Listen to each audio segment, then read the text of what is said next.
Ndị be anyị ekene m ụnụ, ndị Igbo abịakwanụ m ọzọ. Ndị Igbo nsogbu dị, ọ maka ka m ji wee bịa.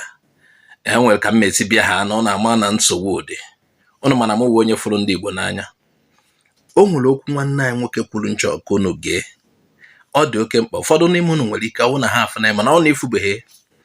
Jirikwa wee ma ife. A sị na agwọ ọmalụ agwọ ofeke ofenye isi n'ọfịa. Okwu a dị oke mkpa. Heo!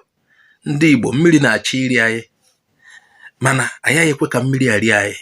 Igbo kpọcha unu ka nne wetara okwu a. Unu ekwe na a sị na agha amala ọkụ ya dị eri nwa ngwọrọ. Ọkwụnụma ife aha na nkata aha akpalụ izu aha gbalụ ọbịa dịka ife ndị Igbo na-akpọ na implement wage. Nya ka nji chọọ igosi unu ife onyonyo a.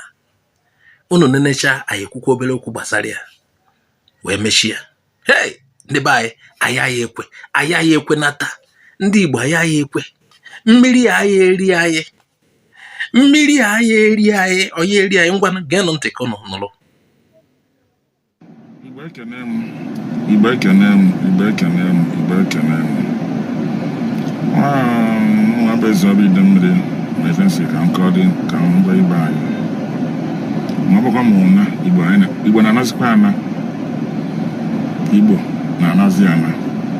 Ụfọdụ si na Igbo na-anazi ana bụ na Igbo rapụzis their culture na-emezi ife na abụọ their culture. Ife eji mara culture ndị Igbo ka Igbo hapụzi na-emezi ife ọzọ. Ndị China wee batazie n'obodo wee narụzie ndị Igbo biznes niile ndị Igbo na-eme. Ndị Igbo wee nọdụzie wee na-aṅụrụzi champagne, na-aṅụrụzi hot, na-aṅụrụzi mmanya. Ife anyị nọzi ife ndị Igbo na-emezi ebe ịṅụrị mmanya. Ọ etula onye nwe ego onye nwe ego mgoola ego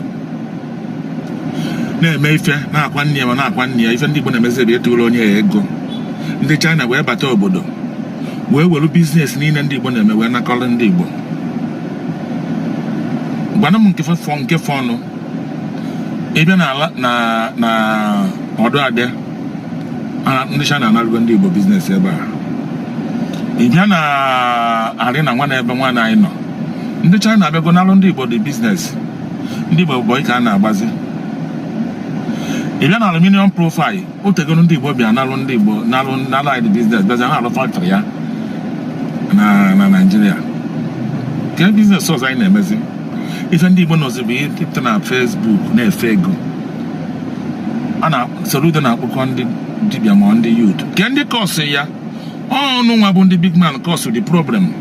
Mgbe m pụta na Facebook na-efe ego na-atụ bọndụrụ na-atụ lapa, ụmụazụ wee dị n'otu a ka ọ dị na ụmụazụ wee chọba ego ọsịsọ. Mgbe unu na-aka ebido ihe ịtụ lapa a na-atụ na Facebook, ụmụazụ na-eje bọyị.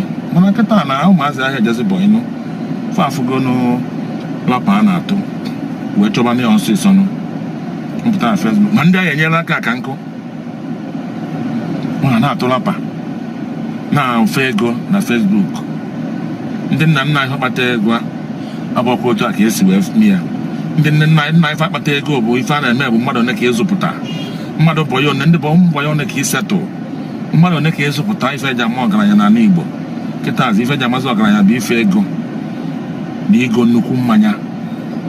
Aba ya ofu nnukwu afa a na-aṅụ ya akpa ego ya na-aṅụ na-atụrụ big man ego. Ife a na-alụzi onye na-eme beti kọmiti atụọrị ya ego.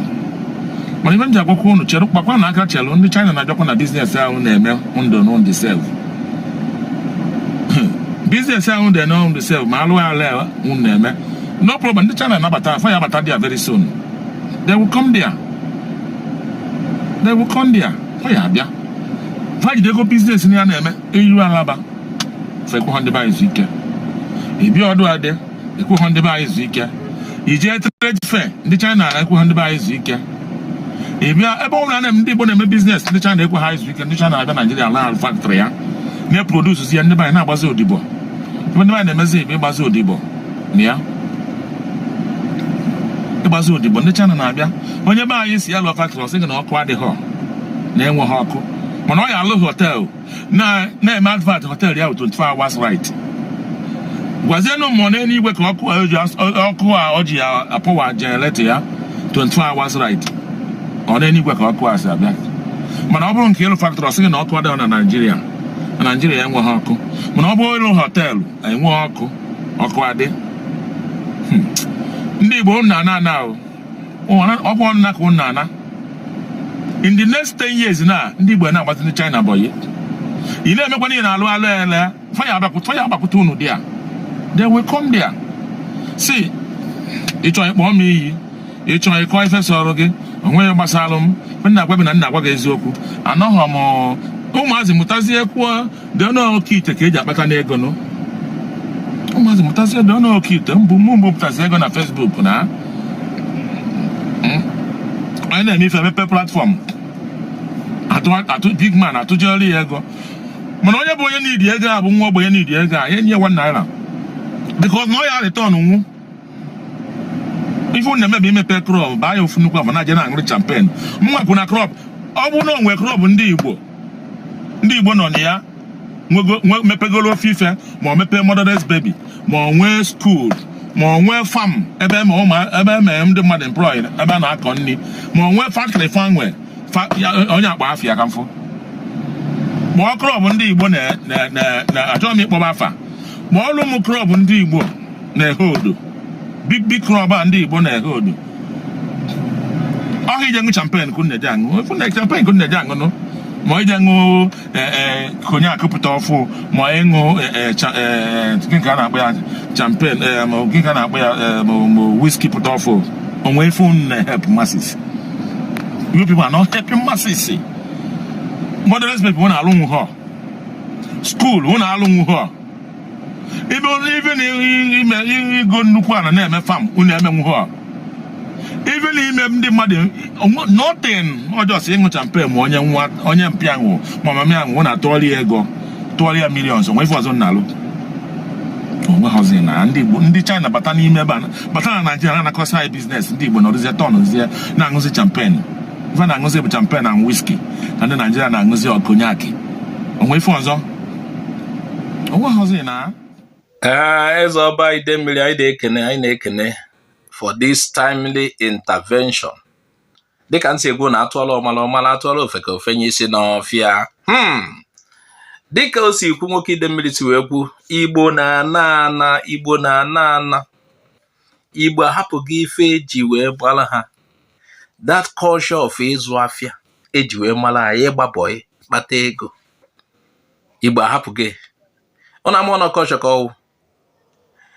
Onweghị ndị na-eme anyị nwa na-eme n'ụwa eji emala anyị nke ụna na study kuzie na Harvard. Enwere onye ọcha TEDx bịa nenecha anyị ebe a. Igbo hapụ na culture azụmafịa na-emezi ife ọjọọ. O wee na-akọwala anyị na ndị China na-ewekọsizi ife niile. Business anyị niile ka ha na-ewekọsizi. Ife anyị na-emezi ewe ịṅụ champagne.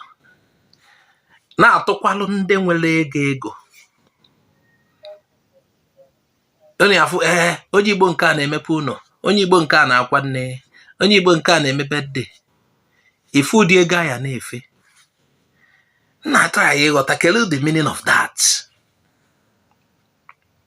Ego niile a na-efe kedu the meaning.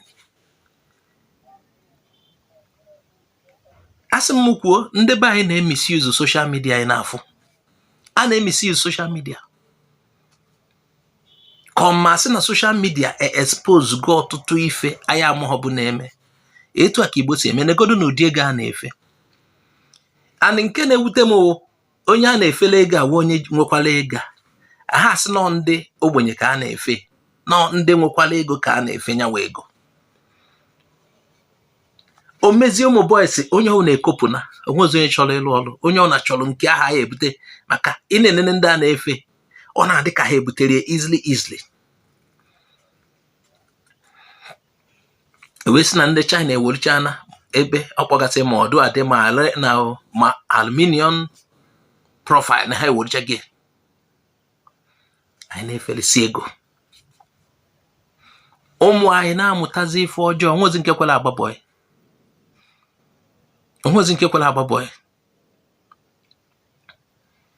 ha chọziri n'ụzọ ọzọ. Etu o si adị, etu o si aga kịta, ọ na-egosikwu na ndị China emechakwazie kpọwazie anyị boy n'ife gbasara azụmahịa mbụ nwoke esi maka elu onye Igbo. O nwere ụbọchị ya mkpọrọ otu nwaanyị Igbo na-azụ afịa na Lagos. Akpọrọ ya gbasara roof nwanụ na onwe roof nna ajụ ese, onwe onye sị m jụtara ya ese. O wee na-akọwalụ m na in fact onye nọ mba ọzọ mkpọ ọwụlụ onye China nọkwa Alaba. Ife a na-ekwu n'oche na-egwuregwu onye China nọ Alaba na-azụkwazi roof. Ndị China na-ebudata ebe a anụnụ mana ọha nwa na-alụ ụfọdụ roof a.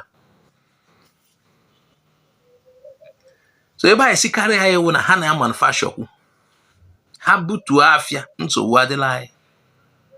Ha na-anakọrọ anyị anụnụ mana ife ndị ofe mmanụ chọgodoro na Lagos. Unu nene enwere odi ahụ likiri mgbe ahụ, odi ahụ likiri asị na ya napụcha ndị Igbo ife niile ha ji wee na-eche na ha aka, ife niile ha ji egoli, ife niile na-eme ndị Igbo ka ha filuo na ha aka ndị ọzọ.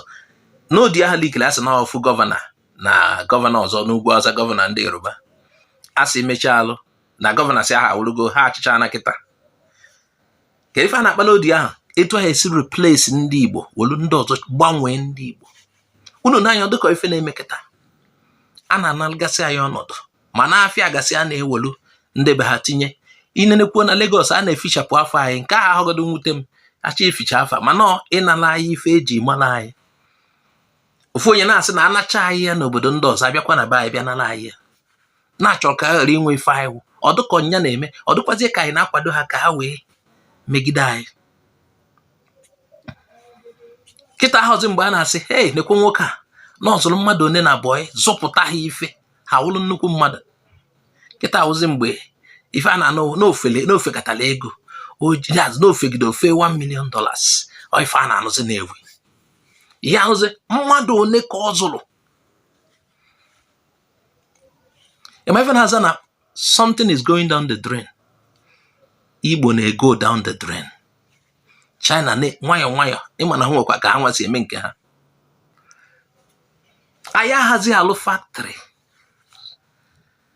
Ife anyị na-alụzi hotel ọnyaghị kele ka ya esi hotel kelife ọ na-manufacture. Hotel wee ebe ndị mmadụ ebi. Ihe nnukwu onye hotel ka ọ lụrụ, onye hotel sọsọ ebe anyị na-eje aṅụọ risa. Ife na-aza factory anyị ahazi alụ. N'oge adịghị anya ndị China ebudatacha factories ha ebe a.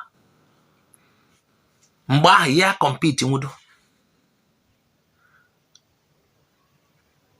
Ihe afọ ofu onye o ji ebute ya ebe o si ebute ego ọlụgo hotel, onye ọwụna hotel, dibịa nka ma ndị dibịa ha ncha. Gbakezie ya ute anya n'oke ite, onye ọwụna chọrọ igwe oke ite agogwu ha sị ha n'ụzọ esi ebute. Life anyị wụrụzi ife a na-akpọ club life. Mgbe mbụ tupu ya anụ na onye Igbo tụfuru $1, ọ na-afịa n'ahụ asị na onye Igbo, mana n'ezie ka esi efe. Nke na-ewutekarịcha wụ na onye nwere enwe ka a na-enye dị ego.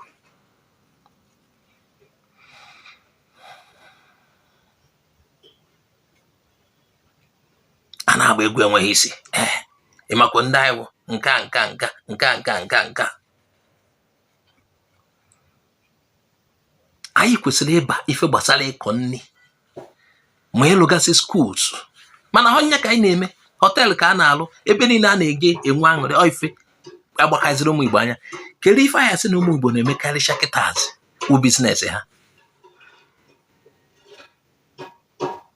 Anyị kwesịrị ịnọ na buying and selling eji mara anyị hinne, nọrụ na manufacturing hinne. Ọ ife eji mara anyị. Ndị agụ akwụkwọ ya agụkwa akwụkwọ jiri emepụta ife, mana ka ezife anyị na-afụ kịta. Nwanta oge ndị China anapụ anyị nke ahụ, nke anyị eji wee mara anyị. A sị bụ na ya ha agụ akwụkwọ mana anyị na-agụkwa kịtazi, mana nke eji wee mara anyị business. Ndị be anyị ife nji wee weta ife ahụ na m fụrụ ndị Igbo n'anya. Ife ọwụ na mmemme ka ọ dịrị ndị Igbo mma, nya ka m na-eme, nya ka m ji wee fụ ife enyonyo a sị na mma atụrụ anyị ya. Atụọla ọmara atụọla ofe isi n'ọfịa. Mmiri ama ọkwa ada eri nwa ngwọrọ. A na-amakwa ọkwa mmiri maka ozuzo ọkwa, nya ka m ji si wee ka m wetara n'ife a. Onye fụrụ ozi anya gbasaa, onye n'onye aka ọla ibe ya subscribe kwa na ọ na subscribe, tinyere m aka na subscribe button. Afọ m nwa Azuka Oje, ebe aka ntị ga-ahapụ ya.